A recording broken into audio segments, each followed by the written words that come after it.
of the fastest ways to lose money in pig farming is poor feeding management.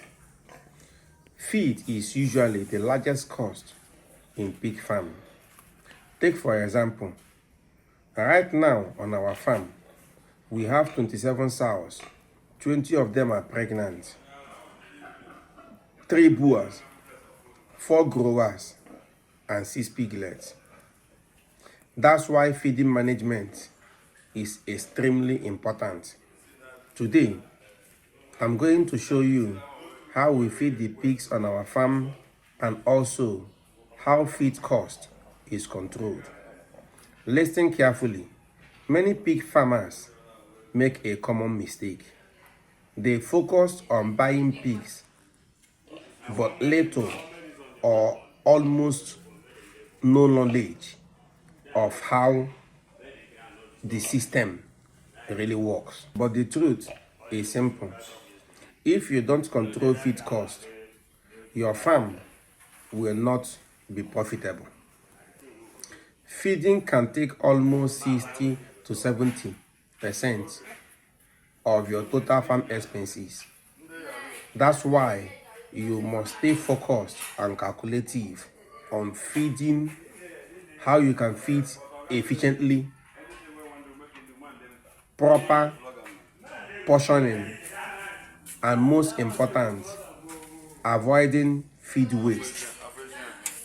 Now, as a beginner, you want to venture into pig farming, you must understand that different pig stages also has different feeding requirements. Let me take for example, pregnant sows requires balanced feeding for healthy piglets. Boars, in their own part, requires feeding for strength and breeding performance, which means they cannot be eating the same food with the pregnant sows. Now, again, growers require feeding to support them to grow fast, which means the mixture of food you are going to give them, the level of protein that should be in your growers must definitely be higher than that of the boars. Why piglets requires feeding during early development? Now, mind you, pregnant sows are one of the important groups on our farm. Why? Because they represent future production. If pregnant sows are poorly fed, then you risk the piglets being born weak.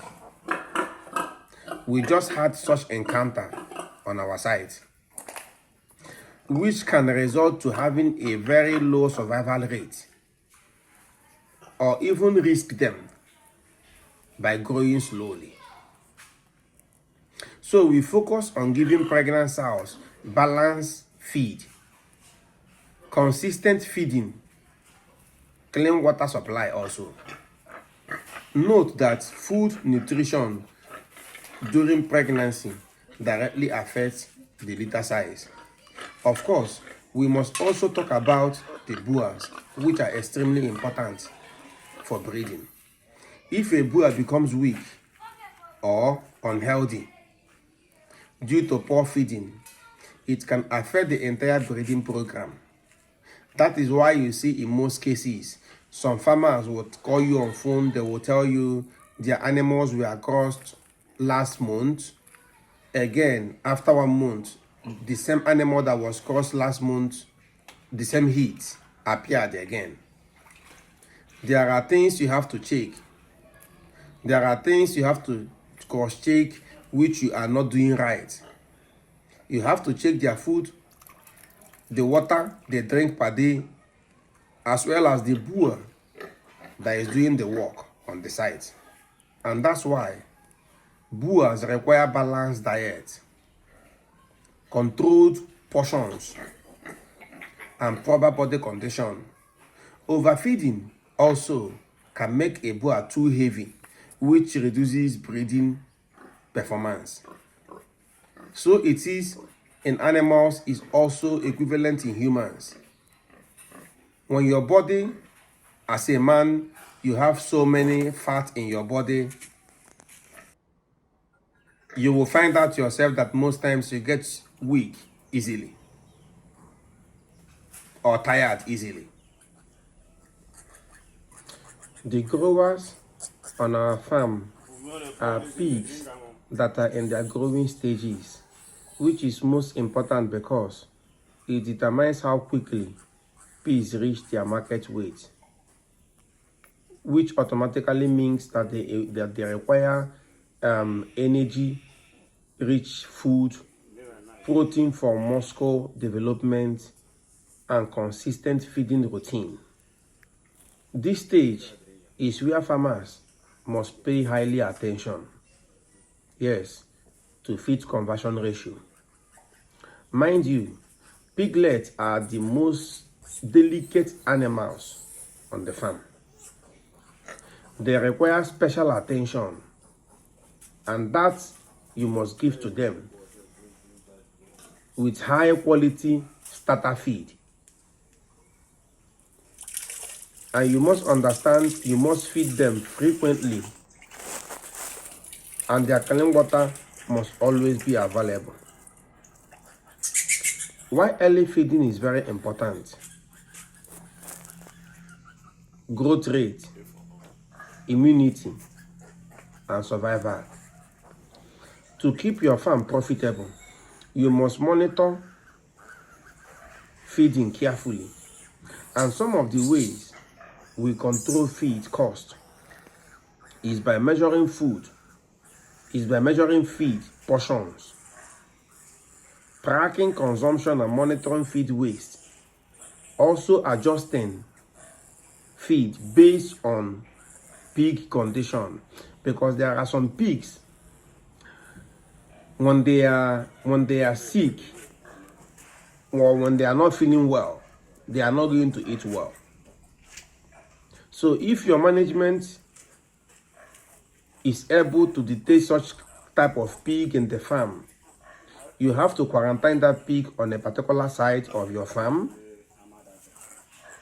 and treat this pig differently. Yes, but that is not the topic of today. So as I was saying before, don't forget that this farm is managed remotely from Austria, which means we rely on structured reporting from the farm team on day-to-day basis. We also receive updates on feeding schedules, feed usage, also on pigs' health.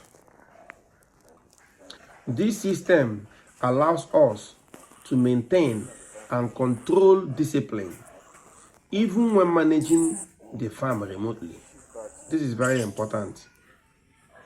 If you're a Nigerian in diaspora and you are watching us and you would like to invest in agriculture or pig farming in Nigeria, make sure you subscribe to this channel if this helps you. We will continue documenting our farm journey at Ugocentury Pig Farm. Thank you for watching us, and see you again in our next video.